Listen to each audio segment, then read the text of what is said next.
हमारे साथ इस वक्त मौजूद हैं जमुई से विधायक भी हैं और इस बार फिर प्रत्याशी के तौर पर श्रेयसी सिंह।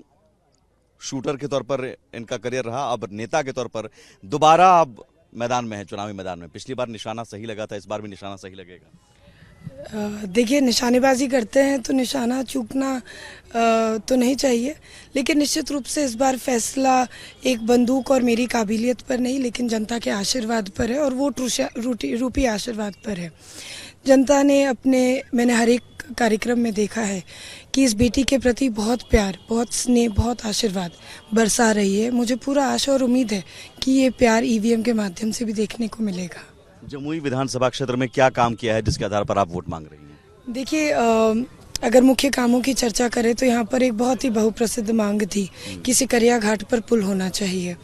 आज हमने सिकरिया घाट का पुल तो बनाया है और आप वाकई में माननीय अम्बेडकर जी की मूर्ति लगी हुई है।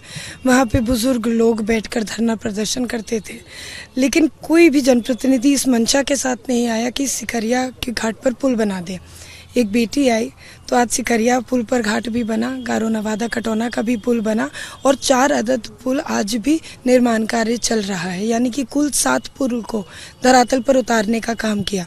जमुई विधानसभा के लोगों ने आज तक 7 पुल एक साथ 5 साल के कार्य में बनते हुए नहीं देखे थे। दूसरी तरफ बात करते हैं तो जहाँ 2005 में माननीय मुख्यमंत्री नीतीश कुमार जी ने जमुई के वासियों को वादा किया था कि एक राजकीय महिला डिग्री कॉलेज बनना चाहिए। माननीय मुख्यमंत्री जी का किया गया वादा 15 साल तक पूर्ण नहीं हो पाया था। एक महिला विधायक बनी तो आज जिला में राजकीय महिला डिग्री कॉलेज स्थापित है। प्रधानमंत्री जी ने हम लोगों को एक मेडिकल कॉलेज और हॉस्पिटल की स्वीकृति प्रदान की, वो भी किसी कारणवश धरातल पर नहीं उतर पा रहा था। 2020 में चुनाव लड़े, 2021 में उसका काम प्राथमिकता देकर शुरू कराने का हमने काम किया। साथ ही साथ STP जो सीवेज ट्रीटमेंट प्लांट के नाम से जाना जाता है, 77 करोड़ की योजना आज गंदे पानी को स्वच्छ करके वापस नदी में बहाने की, उसका काम जमुई में नगर में चल रहा है। और उसके साथ साथ जो नाला उस गंदे पानी को STP तक पहुंचाए, उसका लगभग 4-5 करोड़ का काम चल रहा है। इसलिए मैं 4-5 करोड़ बोल रही हूँ क्योंकि अलग अलग जगह पर अलग अलग नालों का निर्माण कराया जा रहा है। मैं अभी भी बोलना चाहती हूँ कि बाबा पत्नीश्वर धाम जो हमारी प्राचीन मंदिर है, हमारी सांस्कृतिक धरोहर है, आज तक उसको पर्यटक स्थल के रूप में उसके जीर्णोद्धार या सौंदर्यीकरण के लिए कोई भी बड़ा फंड नहीं लेकर आया था। आज हमने पर्यटन विभाग से 8.5 करोड़ का फंड लेकर आए ताकि वह भी एक भव्य मंदिर की तरह, जहाँ पे सुचारू सीढ़ी घाट, चेंजिंग रूम, आश्रम, टॉयलेट, इस तरह की चीज़ों की व्यवस्था की जाए। तो इस तरह से हर क्षेत्र में काम किया है माननीय मुख्यमंत्री जी। मैं लास्ट बात आपको बता रही हूँ, मैं समझ सकती हूँ कि समय का अभाव आपको भी रहता है, लेकिन काम किए हैं तो बताने में रुचि भी लगता है। माननीय मुख्यमंत्री जी जब प्रगति यात्रा के दौरान जमुई आए थे तो उन्होंने मुझसे पूछा कि आपने इतना पुराना सिकरिया पुल बनवा दिया, महिला डिग्री कॉलेज बना दिया, एक खिलाड़ी के रूप में आप क्या करना चाहती हैं? तो हमने बताया कि मुख्यमंत्री जी, आपने मेडल लाओ नौकरी पाओ जैसी योजना को आज जीवित किया है बिहार में, तो जमुई के बच्चे, अगल बगल के बच्चे कैसे लाभ उठाएंगे? उसका एक इंफ्रास्ट्रक्चर, एक स्पोर्ट्स कॉम्प्लेक्स आप जमुई में भी बनाइए। 7 महीने के भीतर उसको स्वीकृति प्रदान करके फंड्स इकट्ठा करके उसको टेंडर में डलवा दिया। आज सोन पे जाइए तो स्पोर्ट्स कॉम्प्लेक्स का भी निर्माण कार्य चल रहा है। तो हर क्षेत्र में हमने काम करके दिखाया है। बार बार कहते हैं कि जिस तरह एक महिला, एक बेटी अपने घर को हमेशा साफ सुथरा सजाने का काम करती है, हमने अपने इस विधानसभा क्षेत्र को विकास के कार्यों से सजाने का काम किया है। आपने महिला के तौर पर जिक्र किया तो मैं एक मंदिर निर्माण को लेकर तो 2 सवाल है। पहला सवाल उसका जवाब, महिलाओं की सुरक्षा का बड़ा मुद्दा उठाया जा रहा है। प्रधानमंत्री भी आ रहे हैं, अमित शाह भी आ रहे हैं, सभी नेता, राजनाथ जी भी अभी आए। जंगल राज का मुद्दा बड़ा उठ रहा है सामने। कट्टा, अभी कुछ गाने भी बज रहे हैं, कट्टा, कारतूस, ये तमाम चीज़ें आपको लगता है? लेकिन लोग कह रहे हैं कि भाई 20 साल पहले पुरानी बात है, आज नौकरी पर बात होनी चाहिए, जंगल राज वाली बात नहीं होनी चाहिए। देखिए, जंगल राज की बात आज इसीलिए करनी पड़ती है क्योंकि आज भी कहीं ना कहीं उनकी मानसिकता दिख जाती है, इसीलिए जंगल राज की बात करते हैं। प्रधानमंत्री जी की माता को गाली देना ये गुंडागर्दी का परिचय है। हम जमुई की धरती पे खड़े हैं, लोकसभा के वक्त भी चिराग पासवान जी की माता जी को गाली देना ये भी गुंडागर्दी और उसी जंगल राज का परिचय है। हम एक महिला प्रत्याशी हैं, हमारे क्षेत्र में जब प्रचार गाड़ियां जाती हैं तो उनके ऊपर भी असामाजिक तत्वों द्वारा प्रहार किया जाता है। ये जंगलराज पर भी हमला किया गया था। मुझ पर नहीं, मेरी प्रचार गाड़ी। प्रचार गाड़ी पर। तो इस तरह की जब दुर्घटनाएं बार बार होती रहती हैं तो जिक्र करना तो ज़रूरी है। और हम ये नहीं कह रहे कि हमारा इशारा किसी भी समाज या समुदाय के ऊपर है, हमारा निशाना उन लोगों के ऊपर है जो इस तरह की घटना को आगे बढ़ावा देते हैं, एक्शन नहीं लेने देते, उनको डिफेंड करते हैं, उनको सपोर्ट करते हैं। तो आप बताइए कि आज जंगल राज की चर्चा क्यों नहीं हो? और हाँ, जहाँ जंगल राज की चर्चा हो रही है वहीं आज स्वरोजगार और रोजगार की भी चर्चा हो रही है। आज जो बिहार का लैंड बैंक मात्र 7,000 एकड़ का था, आज उस लैंड बैंक को बढ़ाकर 15,000 का एकड़ किया गया है। डोमिसाइल की नीति लागू की है। 1 रुपए पर लीज देके उद्यमियों को बिहार इनवाइट किया जा रहा है। जंगल राज की व्यवस्था में जितने भी उद्यमी थे, उद्योगपति थे, वो बिहार छोड़ के भाग गए। सड़क नहीं थी, बिजली नहीं थी, सुरक्षा नहीं थी। प्रधानमंत्री जी और मुख्यमंत्री नीतीश कुमार जी ने पहले सड़कें बनाई, घर घर बिजली पहुंचाया, घर घर पानी पहुंचाया, घर घर राशन दिया। पहले जो बेसिक नेसेसिटीज होती हैं उनको फुलफिल किया। उसके बाद उद्यमियों को दोबारा बिहार की धरती पर इनवाइट किया, आमंत्रित किया। आपने मंदिर का भी जिक्र किया है, लेकिन खेसारी लाल या महागठबंधन की तरफ से कहा जाता है मंदिर क्या जरूरी है? राम मंदिर क्यों बनना चाहिए? स्कूल अस्पताल बनना चाहिए, मंदिर की जगह जरूरत क्या थी? अब आप पूरे बिहार के इतिहास पर ही प्रश्न चिन्ह उठा देंगे तो हमको लगता है कि आपसे बड़ा नासमझ व्यक्ति कोई नहीं है। बिहार की भारत की एक सांस्कृतिक धरोहर रही है। आप माने चाहे ना माने, राम सेतु के अंश आज भी दिखते हैं। अनेकों बार मैंने इस राम सेतु का नाम लिया उदाहरण स्वरूप। अनेकों बार आज मॉडर्न इंडिया में साइंस ने दिखाया है कि हमारी जो माइथोलॉजिकल बातें हमें पढ़ाई जाती हैं उसमें तत्व है, उसमें सच्चाई है। आप सवाल कीजिए तो आउट ऑफ क्यूरोसिटी कीजिए, हम समझ सकते हैं। अगर आप युवा हैं, आपके मन में वो प्रश्न है तो आप उठाइए और सही आदमी आपको उसका जवाब दे सकता है।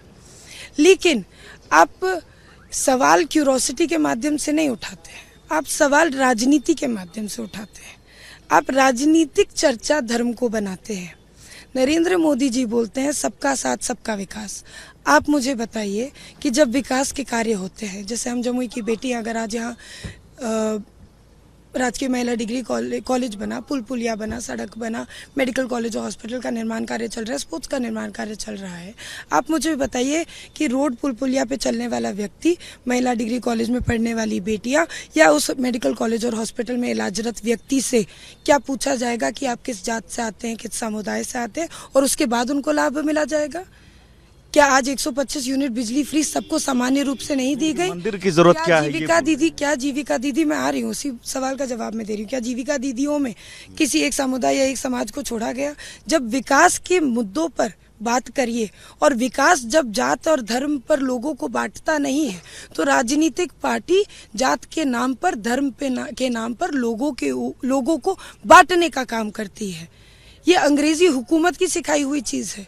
ये डिवाइड एंड कॉन्कर की पॉलिसी है। जब तक लोगों को बांट के नहीं रखोगे तब तक लोगों को विकास से रोक पाओगे। ये इसीलिए सवाल उठाते हैं। मंदिर की आवश्यकता क्यों नहीं है? क्या मंदिर से रोजगार नहीं मिलता? अगर हमारा धर्म, अगर हम किसी के भी प्रति अगर हमारा फेथ है तो क्या वहाँ पर हमें उसको सुंदर पर्यटक स्थल के रूप में उसको जीर्णोद्धार नहीं कर सकते? क्या उसका सौंदर्यकरण नहीं हो सकता? क्या वहाँ दुकानें नहीं खुल सकती जहाँ पर कि लोग रोज जाए और वहाँ से रोजगार सृजन हो? ये नहीं होता है क्या? एक सवाल राहुल गांधी ने उठाया है। उनके सवाल रक्षा मंत्री राजनाथ सिंह भी आए थे, उन्होंने भाषण में आपके साथ जिक्र भी किया ऑपरेशन सिंदूर का, पाकिस्तान को किस तरह से हमने पीटा। लेकिन सेना में उन्होंने कहा कि सेना में सिर्फ 10% आबादी का कब्जा है। अब उस सेना को भी राजनीति में ले आए हैं। राहुल गांधी जी को अपने प्रधानमंत्री जी की कही हुई बातों पे विश्वास नहीं होता, अपनी सरकार के किए गए कामों पर विश्वास नहीं होता। उनको जब पाकिस्तान से बताया जाता है कि ऑपरेशन सिंदूर कामयाब हो गया है तब जाकर उनको भरोसा होता है। तो उनके विषय में मैं कुछ भी नहीं बोलना चाहती। सेना को राजनीति में घसीटना आपको लगता है सही है? भाई सेना में राजनीति को कैसे घसीटा गया, आप मुझे बताइए। इज द डिफेंस, उन्होंने कहा कि सेना में सिर्फ 10% आबादी का कब्जा है, उसमें भी वो आरक्षण के। आप मुझे बताइए कि is defence not a part of the government of India? It is, isn't it? तो फिर इसमें कौन किसको घसीट रहा है? ये फालतू बात की चर्चा आप करते हैं, उसके बाद सवाल उठाते रहते हैं। बिना तर्क का आप सवाल उठाएंगे तो जनता थोड़ी ना उसको मानने वाली है या आपको मानने वाली है। एक बार फिर से उन्होंने वोट चोरी को लेकर प्रेस कॉन्फ्रेंस की कि हरियाणा में वोट चोरी हुआ, बिहार में भी होगा। आए थे बिहार में जब SIR का काम चल रहा था, बड़ी यात्रा उन्होंने निकाली थी, अकेले 2 भाई मिलकर उस यात्रा पे दिखे थे। यात्रा की समापन हुई तो एक भाई का बैनर पोस्टर से शक्ल हटा दिया गया था। उसके बाद एक लंबे समय तक विदेश यात्राओं के माध्यम से एक भाई गायब हो गए थे। तो ये भाइयों की क्या कहानी है तो नहीं हम समझ पाएंगे। आपको लगता है आपसी में आपस में ही मतभेद है तेजस्वी राहुल? हमको लगता क्या है, आपके भी माध्यम से, आपके भी चैनल पर दिखाया गया था। चलिए ठीक है, आखिरी सवाल, एक खिलाड़ी होने के नाते हाल ही में वुमेन इंडिया ने, टीम इंडिया ने वर्ल्ड कप जीता, उस मोमेंट पर आप कहाँ थी, कैसे सेलिब्रेट किया? मैं सर्वप्रथम अपनी बहनों को ढेर सारा मुबारकबाद, शुभकामनाएं, बधाई देती हूँ कि उन्होंने बिहार, भारत, हम सब लोगों को गर्व करने का एक क्षण दिया। मैं अपने प्रचार में थी उस वक्त, डोर टू डोर कैंपेनिंग चल रही थी। आप गला भी देख रहे हैं काफ़ी ख़राब हो गया है, बट हम लोग कैंपेनिंग के बीच में भी हम लोगों ने मोबाइल पे लाइव TV ऑन करके रखा हुआ था और कंटिन्यूसली हम और हमारे कार्यकर्ता सब जैसी गाड़ी में बैठते थे तुरंत स्क्रीन की तरफ नज़र जाता था कि स्कोर कितना हो रहा है। तो हम लोग तो फाइनल मोमेंट जब कैच उन्होंने लपका और उसके बाद वो वर्ल्ड कप, एब्सोल्युटली, मतलब मैं अभी भी बात कर रही हूँ, मेरे रोंगटे खड़े हो रहे हैं। It was absolutely phenomenal. हम लोग जिसका सपना देखते हैं और सपना जब साकार हो जाता है तो आप समझ सकते हैं कि कितनी खुशी होती है। और हम तो फिर उन्हीं की जात के हैं, हम तो खुद ही एक स्पोर्ट्स पर्सन है। तो जब स्पोर्ट्स पर्सन एक दूसरे स्पोर्ट्स पर्सन को खेलते हुए, जीतते हुए देखता है और उसकी संघर्ष को समझ पाता है, तो निश्चित रूप से शायद मैं लफ्ज़ों में उसको बयान नहीं कर पाऊँ, लेकिन वो खुशी जो है मैं आज भी कह रही हूँ कि मेरे रोंगटे अभी भी काँप रहे हैं कि इतना बड़ा सम्मान महिलाओं द्वारा पूरे भारत को का सौभाग्य प्राप्त है कि महिलाओं ने एक बार खेल के क्षेत्र में सबको गर्व करने का मौका दिया। वाकई में it is a truly emotional and inspiring moment for all Indians. बहुत शुक्रिया और आपको शुभकामनाएं भी। बहुत शुक्रिया हमसे बात करने के लिए। तो हमारे साथ श्रेयसी सिंह निशानेबाज के तौर पर भी, और अब निशाना लगा रहे हैं दोबारा जमुई विधानसभा से क्षेत्र से। सहयोगी कैमरा पर्सन संतोष के साथ मैं सुमित झा, रिपब्लिक भारत, जमुई।